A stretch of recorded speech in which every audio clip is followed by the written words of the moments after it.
#BunkerBoy, term coined to describe a coward, a man too afraid to stand in front of those he was elected to represent, and just like a bully, a man who flexes and screams at others on the opposite side of the playground.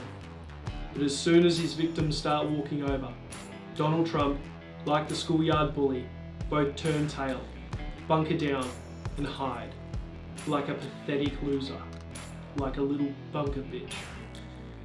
Let's get into it.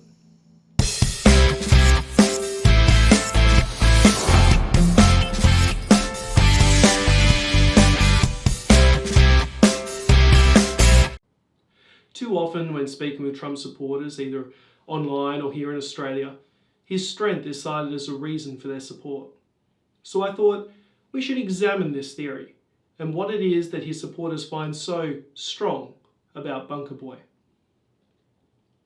Let's start with the cynical, he says it like it is. He's not afraid to say things others won't.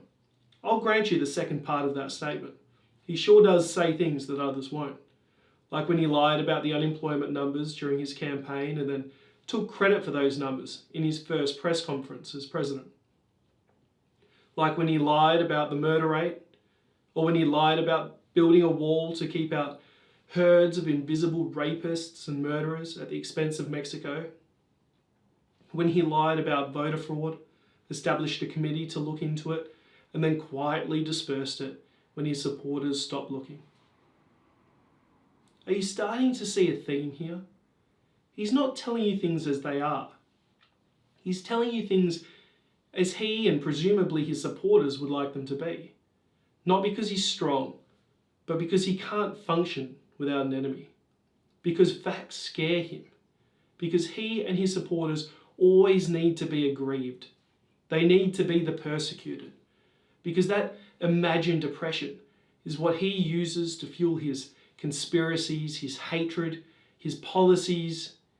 He's riddled with fear. Fear of non-existent migrant murderers, fear of protesters exercising their free speech, and more importantly, fear of facts and reality catching up to him.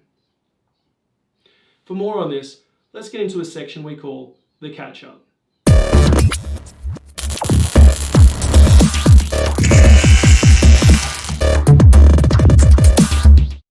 Once Trump's insecurities and fears are raised with his supporters, they then go on to discuss his willingness to, quote, put America first and stand up to foreign oppressors. Again, I will grant you this. There are many world leaders he stands up to, like the President of France, the Chancellor of Germany. In fact, he appears willing to stand up to almost any leader of a democratic nation. But which leaders does he cower to? Putin, the man he sided with over his own intelligence agencies in Helsinki? Kim Jong-un, the man who he, quote, fell in love with after he sent Trump beautiful love letters? Benjamin Netanyahu, the man overseeing the displacement of an entire culture and currently facing charges on breaching the public trust, accepting bribes and fraud? Again, do you sense a theme here? Trump is more than willing to stand up to America's allies who promote democracy around the world, but idealizes the oppression inflicted by autocrats. Why? Because democracy is hard. Earning the votes and admiration of diverse groups of people without fear or favour is not easy. Finding a middle ground on policies means you will often be rejected by many on both sides of the aisle. And Trump's fragile ego and overwhelming narcissism can't handle that rejection. As a result, he bunkers down on one side, hangs out in his tiny echo chamber where the mean words of American protesters can't reach him. Autocracy, on the other hand, is easy. It's for cowards. It's for people who know that they could never earn the respect or support of their people, so instead they take it with force. That is not manly. There is nothing tough or strong about autocrats or corrupt leaders. They're weak and cowardly. Trump wants to be a dictator because, like his base, he doesn't understand strength, and he isn't willing to put in the work required in a democracy. He thinks sending out a militarized police force to disperse peaceful protesters with smoke bombs and rubber bullets makes you a man. But it couldn't be further from the truth. Having the courage to engage people that disagree with you, to walk amongst them and hear them, that is brave. That is strong. And that is something Trump could never do. Because he isn't a man.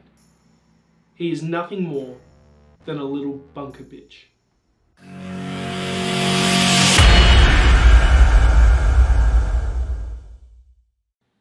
Thanks for watching. I hope you enjoyed this episode. If you did, please like and subscribe. And don't forget to hit the bell so you stay up to date with all of our content.